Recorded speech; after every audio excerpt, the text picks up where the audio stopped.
feel like I have a lot of ideas about a lot of things. I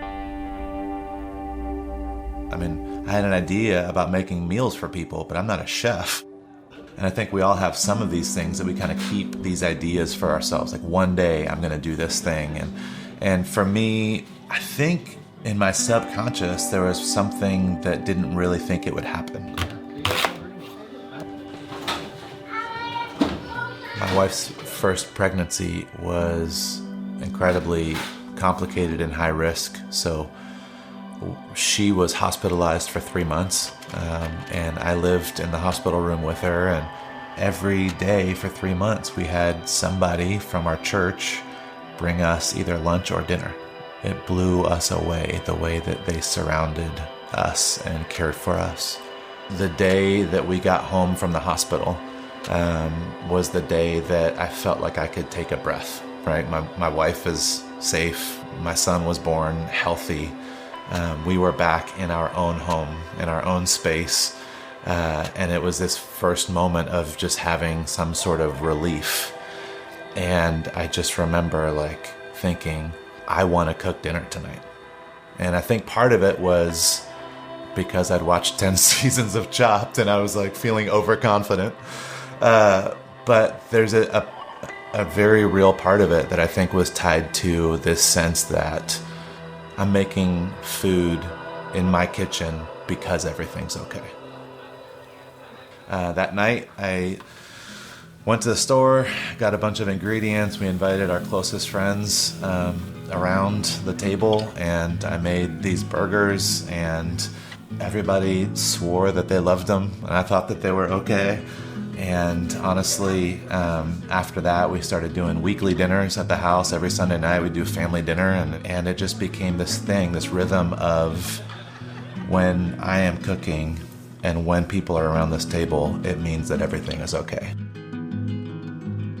So I had this idea, what if I could recreate some of these experiences that I've had around a table?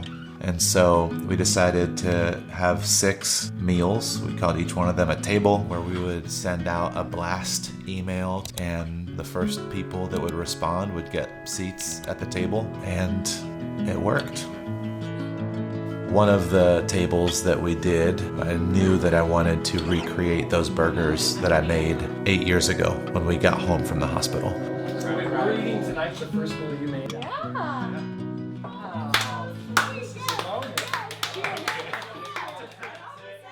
Life moves so fast, but when you have these moments, it causes things to slow down and you reflect. I had some people that literally became emotional at different parts of conversations because they've never had someone that wasn't their parents cook them a meal. You just never really think that that would be something that would be that impactful. A bad idea on paper is always better than a good idea in your head. Getting it out there is always going to be a better thing than just not doing it. There's something inside of you, there's something inside of me that has triggered this hobby, or that has triggered this passion. We all have these small things that are in some ways just as important, because when we pursue a calling, it fills us with life and energy and what we need to continue forward. These small callings, I think, are just as important to us as individuals as any big calling could ever be.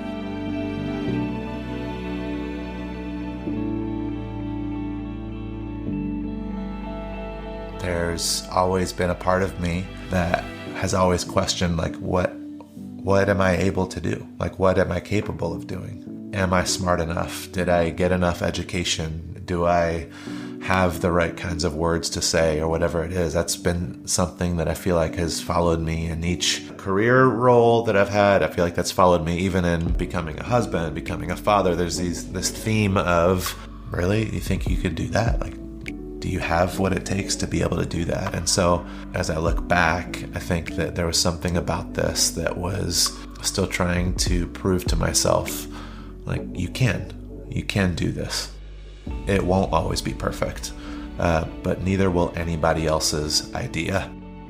for me, I feel like I came out the other side more comfortable, as silly as it sounds, more comfortable making food for people, which is literally has no implications on my day-to-day life. It means nothing more than it's shaped me to be more of a whole person, more of a person that really believes that they have something to offer.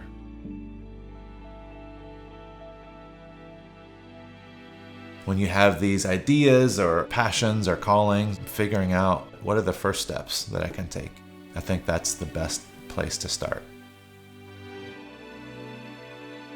Finding a community that's somehow believes in you more than you're able to believe in yourself.